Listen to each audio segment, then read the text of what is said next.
અમરેલીના લાઠી નજીકથી પસાર થતી જમકુડી નદી છલોછલ, 5 ગામના ખેડૂતોમાં ખુશી। અમરેલીના લાઠી નજીકથી પસાર થતી જમકુડી નદીમાં નવજીવન આવ્યું। સારા વરસાદને પગલે 10 કિલોમીટર લાંબી જમકુડી નદી બંને કાંઠે છલોછલ ભરાઈ જતા અદ્ભુત આકાશી દ્રશ્યો સામે આવ્યા। સરકારના સુજલામ સુફલામ જળ અભિયાન અને નદી ઊંડી કરવાની કામગીરીના કારણે આસપાસના 5 ગામોના ખેડૂતો માટે ખુશીના દિવસો આવ્યા। ડ્રોન કેમેરાથી લેવાયેલા આ નદીના આકાશી દ્રશ્યો મન મોહી લે તેવા છે। ખાસ વાત એ છે કે સરકાર દ્વારા હાથ ધરવામાં આવેલી જળ સંચય અને નદીને ઊંડી કરવાની સરાહનીય કામગીરીના મીઠા ફળ આજે સ્થાનિકોને મળી રહ્યા છે। જમકુડી નદીમાં વિપુલ પ્રમાણમાં પાણીની આવક થતા કેરાળા, મતીરાળા, અલી ઉદયપુર અને કૃષ્ણગઢ સહિતના આસપાસના 5 જેટલા ગામોના લોકોને તેનો સીધો ફાયદો મળશે। નદીના આ જળરાશિથી સમગ્ર પંથકમાં ભૂગર્ભ જળસ્તર નોંધપાત્ર રીતે ઊંચા આવશે, જેને લઈ સ્થાનિક રહીશો અને ખેડૂતોમાં ભારે ખુશીની લહેર જોવા મળી છે। અમદાવાદના બાવળામાં હાહાકાર, હજારો ખેતરો પાણીમાં। જે સોસાયટી છે રત્નદીપ સ્વાગત સોસાયટી છે, આમાં આશરે અંદાજિત 800 થી 900 મકાનો પાછળની સાઈડ ડૂબાયેલા છે। વેલામણી વિસ્તાર બરિયાદીમાં ખૂબ જ હાલત ગંભીર છે। અમદાવાદના બાવળામાં વરસાદી પાણીએ હાહાકાર મચાવ્યો છે। 800 થી 900 મકાનો પાણીમાં ગરકાવ થઈ જતા લોકોના હાલ બેહાલ બન્યા। અમારી ટીમ ગ્રાઉન્ડ ઝીરો પર પહોંચી। અમારા કેમેરામાં જે દ્રશ્યો કેદ થયા તે ભયાનક હતા। લોકો ગળાડૂબ પાણીમાંથી નીકળવા મજબૂર બન્યા।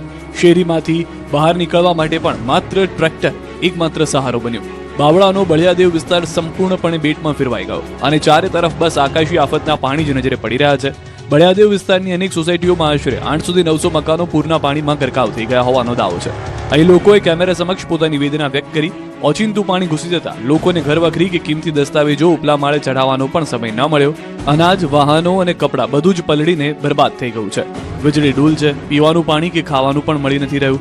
રસોઈની ચિંતા વચ્ચે મહિલાઓ જાતે જ ઘરોમાંથી પાણી ઉલેચવા મજબૂર બની છે। મારા ઘરના કાગળિયા પલળી ગયા, જરૂરી દસ્તાવેજ પલળી ગયા, અનાજ તો બધું જ પલળી ગયું, છતાં મેં પલાળેલું અનાજ ઉપર સૂક્યું છે, હવે એ ખાવા લાયક તો છે નહીં।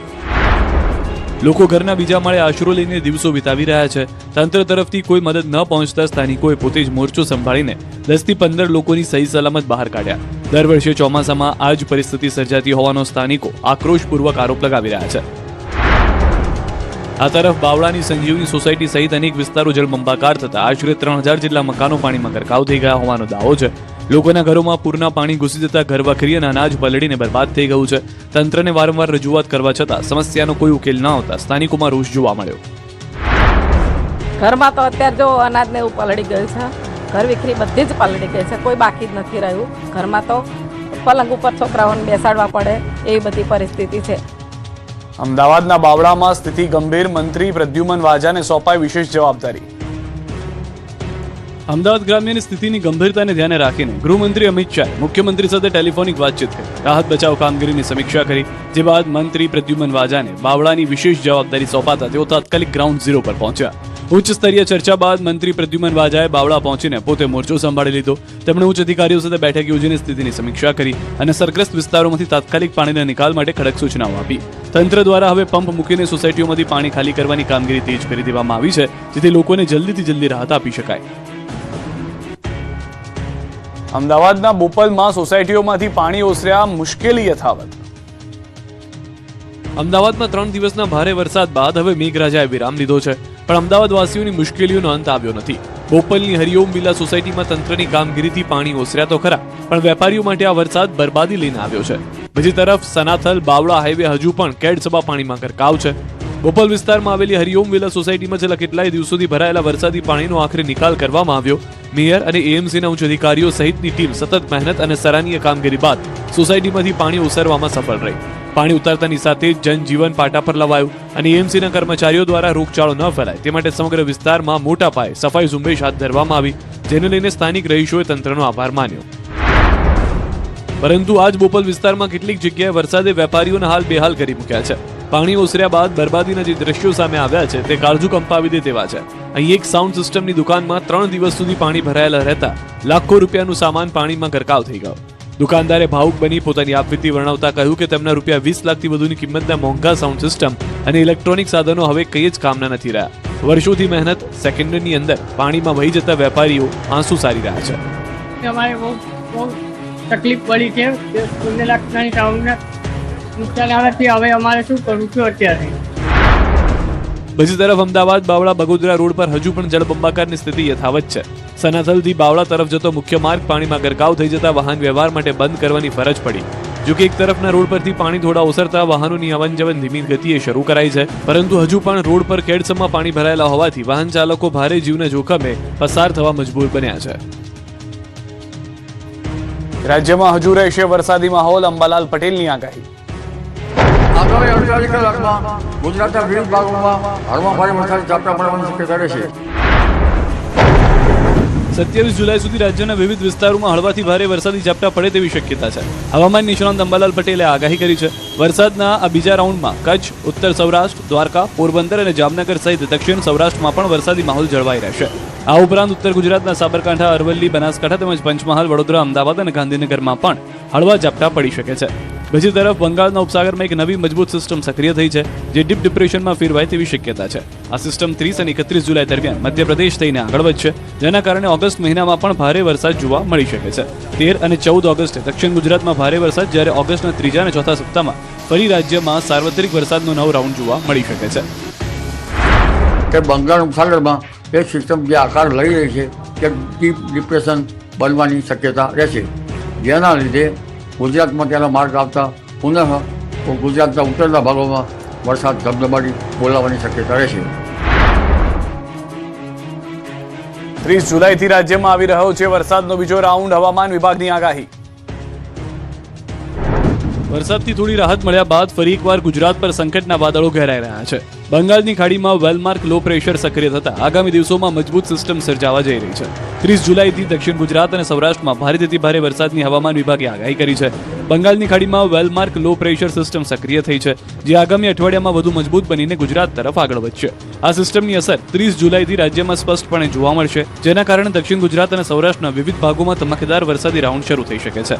છોટાઉદેપુર, ભરૂચ, તાપી અને વલસાડમાં ભારે વરસાદની શક્યતા છે 30 જુલાઈએ, જ્યારે 1 ઓગસ્ટે દક્ષિણ ગુજરાત અને સૌરાષ્ટ્રમાં ભારેથી ભારે વરસાદની સંભાવના છે. હવામાન વિભાગના જણાવ્યા અનુસાર રાજસ્થાન પર સર્જાયેલા લો પ્રેશરના કારણે રાજ્યના અલગ અલગ વિસ્તારોમાં વરસાદી માહોલ જળવાઈ રહ્યો છે. આગામી 2 દિવસ માટે આખા ગુજરાતમાં યલો એલર્ટ જાહેર કરવામાં આવ્યું છે.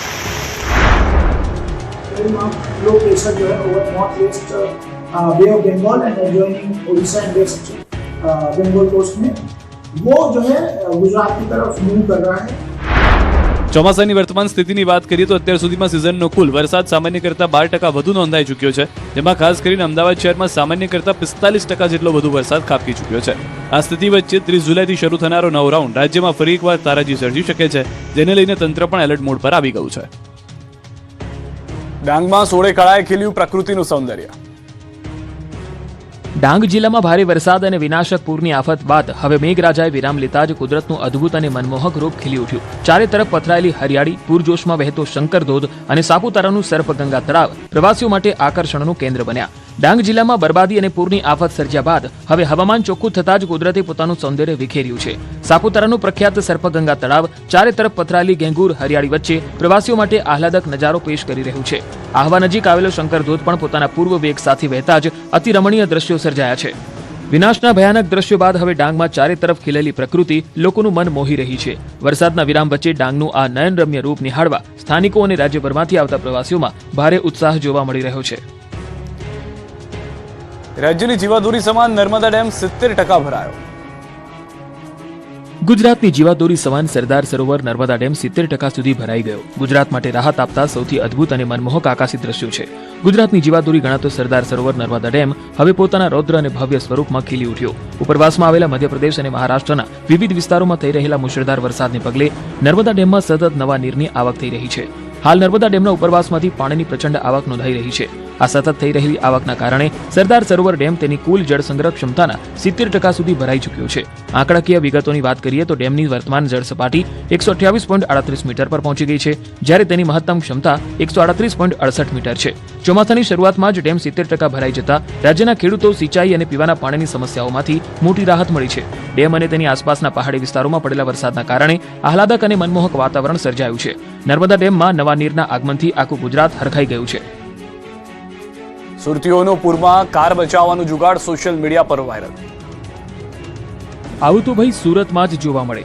જુઓ આ દ્રશ્યો. 60 રૂપિયાનું દોરડું અને લાખો રૂપિયાની કાર. સુરતનો લોચો અને ઘારી તો બહુ વખણાય છે, પણ હવે આ જુગાડના પણ થોડા વખાણ કરી જ લો. આ દ્રશ્યો સામે આવ્યા બાદ ચર્ચા શરૂ થઈ છે કે હવે સુરતીઓને મનપા તંત્ર પર ભરોસો જ નથી રહ્યો. ખાડીપુર ગમે ત્યારે આવી જાય અને ગમે ત્યારે જીવનભરની